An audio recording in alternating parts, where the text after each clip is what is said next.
예, 우리 하나님의 말씀 같이 함께 낭독하겠습니다. 주보 3면에 주보 윗면에 그 제목이 그 말씀 주소 정절이 잘못 기록되었는데 본문 우리 같이 함께 낭독하겠습니다. 창세기 12장 1절에서부터 9절까지 우리 같이 함께 낭독하겠습니다. 여호와께서 아브라함에게 이르시되 너는 본토 친척 아비 집을 떠나 내가 네게 지시할 땅으로 가라. 내가 너로 큰 민족을 이루고 네게 복을 주어 네 이름을 창대케 하리니 너는 복의 근원이 될지라. 너를 축복하는 자에게는 내가 복을 내리고 너를 저주하는 자에게는 내가 저주를 하리니 땅의 모든 족속이 너를 인하여 복을 얻을 것이니라 하시니라. 이에 아브라함이 여호와의 말씀을 쫓아갔고 롯도 그와 함께 갔으며 아브라함이 하란을 떠날 때 그 나이 75세였더라. 아브라함이 그 아내 사레와 조카 롯과 하란에서 모은 모든 소유와 얻은 사람들을 이끌고 가나안 땅으로 가려고 떠나서 마침내 가나안 땅에 들어갔더라. 아브라함이 그 땅을 통과하여 세겜 땅 모래 상수리 나무에 이르니 그때 가나안 사람이 그 땅에 거하였더라. 여호와께서 아브라함에게 나타나 가라사대 내가 이 땅을 네 자손에게 주리라 하신지라. 그가 자기에게 나타나신 여호와를 위하여 그곳에 단을 쌓고 거기서 베델 동편 산으로 옮겨 장막을 치니 터는 베델이요 동은 아이라. 그가 그곳에서 여호와를 위하여 탑을 쌓고 여호와의 이름을 부르더니 점점 남방으로 옮겨졌더라. 아멘. 시간의 특송 주의 은혜라는 찬양 함께 드리겠습니다.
우리가 흔히 쓰는 말로 다사다난했던 금년 2024년 한 해도 벌써 우리의 기억 속으로 사라져가고 있습니다. 죄송합니다. 2023년 한 해가 우리의 기억 속으로 사라지고 2024년 또 한국 사람들은 아주 좋아하는 용띠 해가 온다고 이렇게 얘기를 하는데 이제 24년 새해가 밝아오고 있습니다. 또 한국을 비롯한 다른 나라들은 이미 새해를 맞이하였습니다. 우리 한국의 어른들이 인생은 나그네 길이라 이렇게 자주 말하십니다. 물론 또 유행가 가사에도 있습니다. 우리 그리스도인들 또한 나그네와 같은 인생을 살고 있습니다. 우리가 이 믿음의 조상이라고 부르는 이 아브라함은 오늘 본문을 보면 그가 75세에 그의 가장 큰 인생의 여정을 시작함을 볼 수가 있습니다. 여호와 하나님께서 아브라함을 메소포타미아의 갈대아 우르에서 불러내신 것은 우리 기독교 구속사의 시작이라 할 수 있습니다. 우리가 창세기를 보면 1장부터 11장까지는 우주와 인류와 민족의 시작을 우리에게 알려주고 있지만 또 12장부터 50장까지는 여러 민족 중에서 특별히 하나님이 민족을 선택하여 히브리 민족을 선택하였는데 그 민족의 형성과 역사에 대해서 말씀하고 있는 것입니다. 이 창세기 6장에 보면은 하나님께서 노아의 홍수를 통해서 이 세상에 하나님의 섬기고 당대의 의인이었던 노아의 가족 8사람만 다시 세상 속에 거하게 합니다. 그러나 이후 곧 죄악이 관영하고 또 하나님을 멀리하는 그런 백성들이 늘어갈 때쯤에 하나님은 한 민족을 선택해서 그 뿌리의 한 줄기에서 예수 그리스도를 탄생하게 하십니다. 바로 아브라함을 선택한 것은 하나님이 우리의 구속사를 시작하는 것과 같습니다. 그리고 그때부터 약속한 구속의 역사가 시작이 되고 또 약속대로 예수 그리스도께서 이 땅에 오셨던 것입니다. 타락한 인간을 구속하기에 하나님은 아브라함을 선택하시고 그 줄기에서 그리스도가 나게 하셨던 것입니다. 이 우리가 마태복음 1장 족보를 보면은 그 하나님의 구속사에 대해서 우리가 자세히 살펴볼 수 있습니다.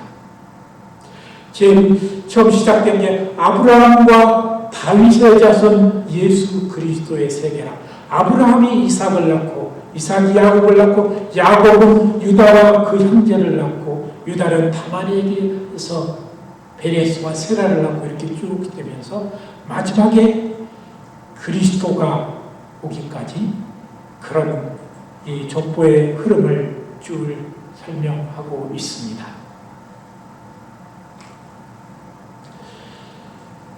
이 오늘 본문에는 하나님이 아브라함을 자기가 오래 조상제대로 살던 본토에 불러내시고 또한 이제 1차적인 거주지인 하란을 거쳐서 가나안 땅에 기거하는 이야기가 나옵니다. 오늘 본문에서 하나님이 아브라함을 부르시고 떠나게 하는 사건 속에서 우리 또한 아브라함처럼 나그네 된 그런 삶을 사는데 우리가 하나님의 자녀인 우리가 오늘 본문을 통해서 몇 가지 교훈들을 이 말씀 속에서 찾을 수 있습니다.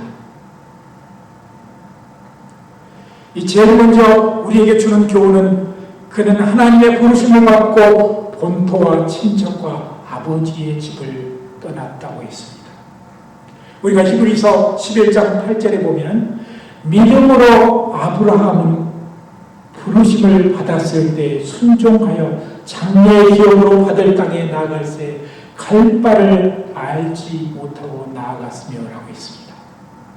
그는 순례자여 나그네가 되기 위해 본토와 집과 친척들과 그의 초기의 생에 관련된 모든 즐거운 것을 버리고 하나님의 순종에 따라 그는 순례자의 길을 떠났던 것입니다.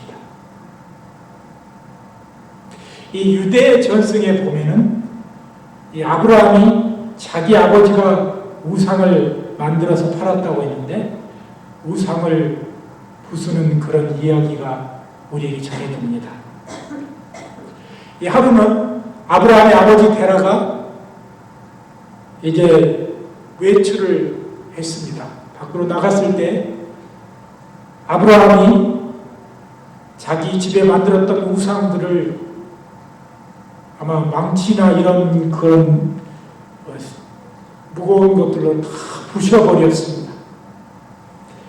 돌아온 아버지가 깜짝 놀라서 우리 가업인 이것을 부수면 내가 어떻게 하느냐 라고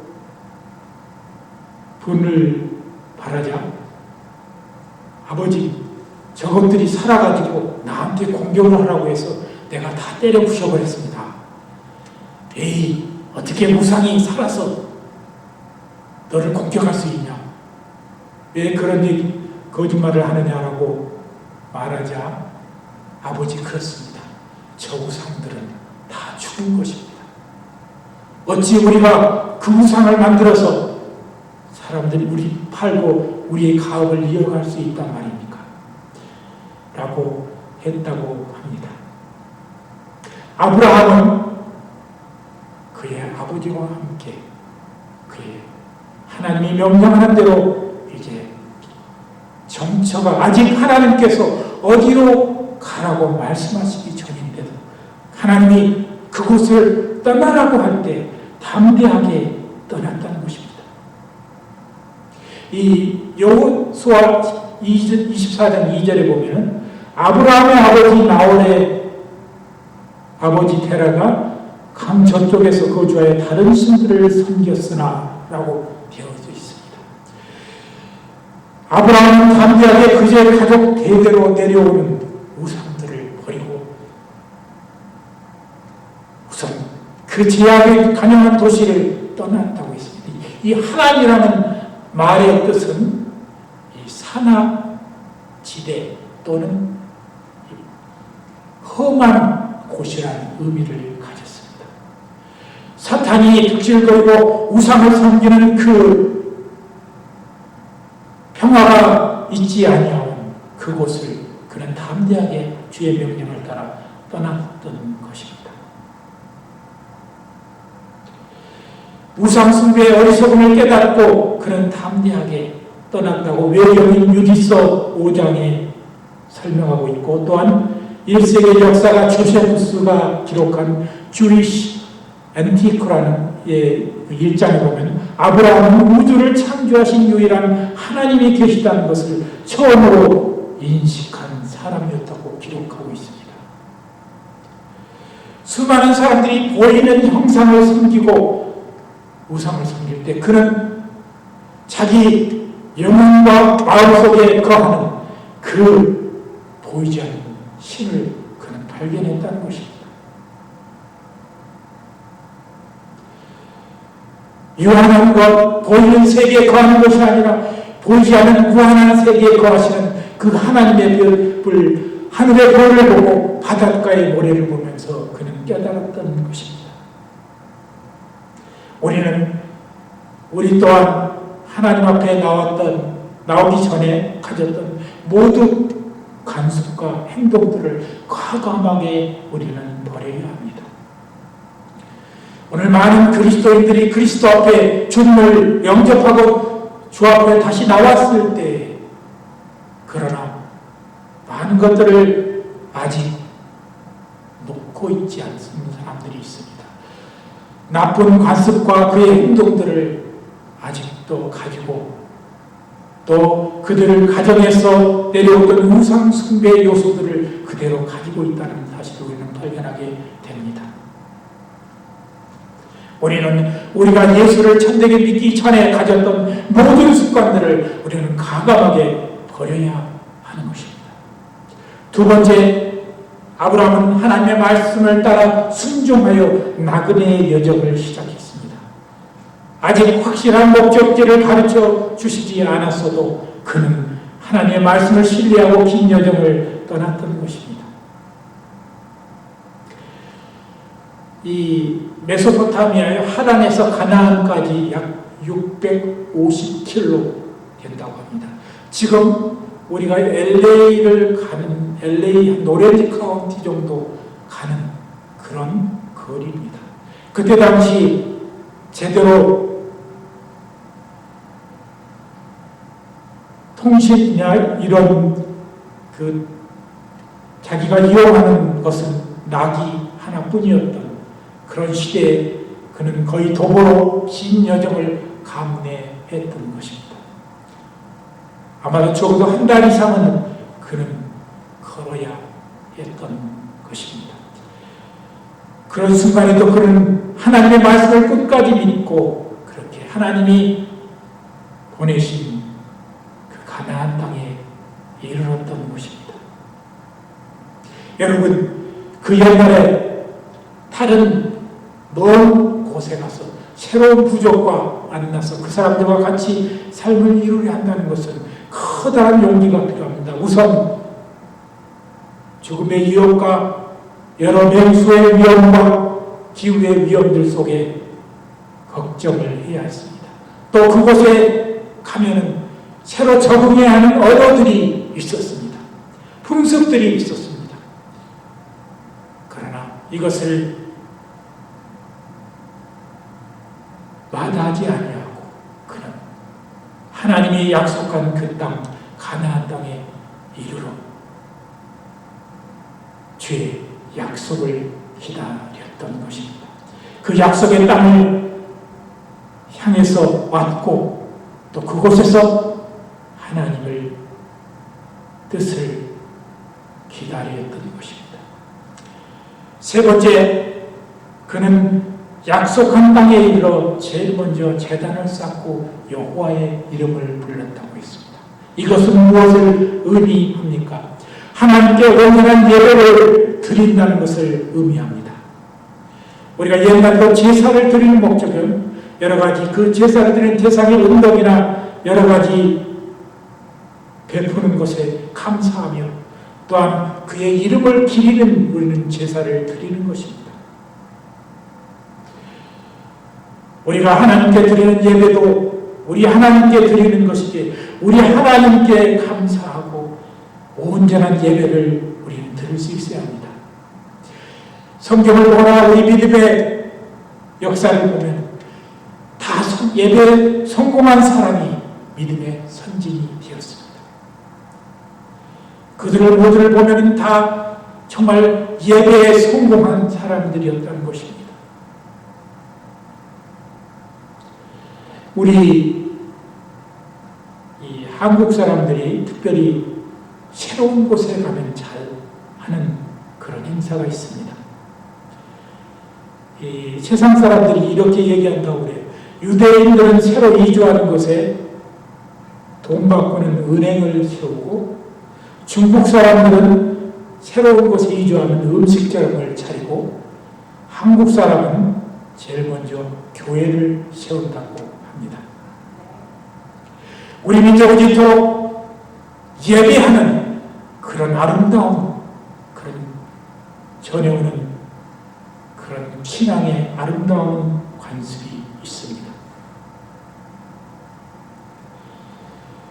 세계 어느 곳에 가도 한국 사람이 가는 곳에는 반드시 교회가 제일 먼저 세워집니다. 그래서 지금 이 세계에는 중국 사람들이 최고 많이 가 있는데 그 다음으로 많이 가 있는 사람이 한국 사람이라고 합니다. 우리는 그만큼 이 중국 사람에 비해서 그런 인구가 워낙 많기 때문에 실은 이 비율적으로 보면 우리 한국 사람이 세계에 이제는 제일 많이 가 있다고 하는 것입니다. 그 가는 목적이 대부분 우리가 그곳에 사람들을 돕고 문화를 새로 일으켜주고 교회를 세우고 그곳에서 영적으로 사람들을 각성하게 하는 일을 우리 민족이 감당하고 있기 때문에 하나님께서는 우리 민족에게 복을 내려 주실 것입니다. 이 우리가 교회에서 가장 많이 자주 쓰는 단어 중에 하나가 이 축복이라는 단어입니다. 그런데 여러분, 많은 사람들이 지금도 이미 많이 고쳤지만 지금도 이 축복이라는 말의 의미를 자세히 이해하지 못합니다. 이 축이라는 것은 비일축자입니다. 그리고 복이라는 것은 우리가 행복할 복자인데 이 축복이라는 것은 목회자나 사역자만 선포하는 게 아닙니다. 우리가 우리 평신도도 다른 사람을 축복할 수 있습니다. 복을 비는 것입니다. 그런데 오늘 본문 속에 아브라함을 향해서 하나님은 이렇게 말합니다. 너는 복의 근원이 될지라. 내가 저주하는 자에게는 내가 저주하고 내가 축복하는 자에게는 내가 복을 내린다고 약속하십니다. 마찬가지입니다. 오늘날 우리 믿는 백성도 주의 자녀들도 사람들에게 복을 선포하면 그에게 복이 임하는 것입니다.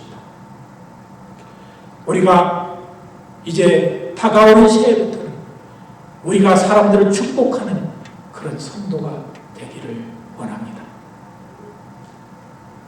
서로 복을 빌고 아름다운 그리스도의 문화를 만들어가는 그런 성도들이 되기를 원하는 것입니다.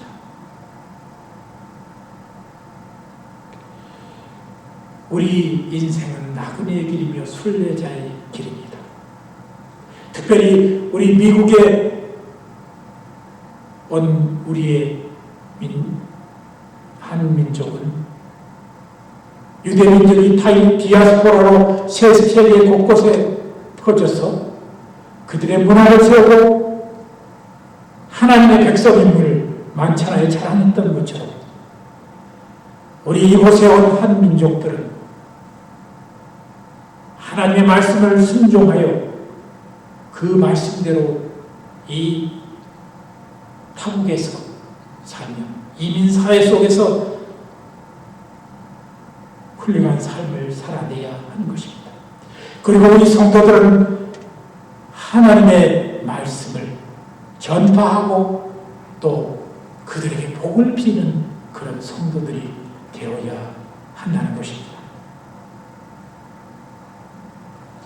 오늘 본문에서 하나님이 아브라함에게 너로 큰 민족을 이루고 내게 복을 주어 내 이름을 창대케 하리라는 약속을 우리는 보게 됩니다. 이 아브라함에게 주셨던 약속이 바로 오늘날 그리스도를 믿고 하나님의 말씀을 순종하는 우리에게 바로 해당되는 것입니다. 우리에게 주신 약속들입니다. 이제 2023년이 몇 시간이 지나면 우리의 기억 속으로 사라지지만 오늘 우리가 하나님의 복을 선포하는 사람으로서 우리가 살 수 있도록 우리는 다시 결심하는 시점이 되어야 하는 것입니다. 다른 사람들을 질책하고 다른 사람들을 욕하고 다른 사람들에게 악담을 하는 사람들이 아니라 우리 하나님이 주신 진정한 복을 그들에게 선포하고 그리스도의 말씀을 전하는 그런 복음의 엠버서더 사신이 되어야 하는 것입니다. 아브라함처럼 하나님께서 우리에게, 우리 믿는 자들에게 그리스도의 사신이 되어야 되는 것입니다. 이 영어의 앰버서더라고 이것을 대사라고 말하는 우리가 해석을 했는데, 바로 우리는 그리스도의 앰버서더가 되어야 하는 것입니다. 우리가 가는 곳에는 어느 곳에든 복이 임하고 하나님의 놀라운 은혜가 임하는 우리 성도들가 되어야 합니다.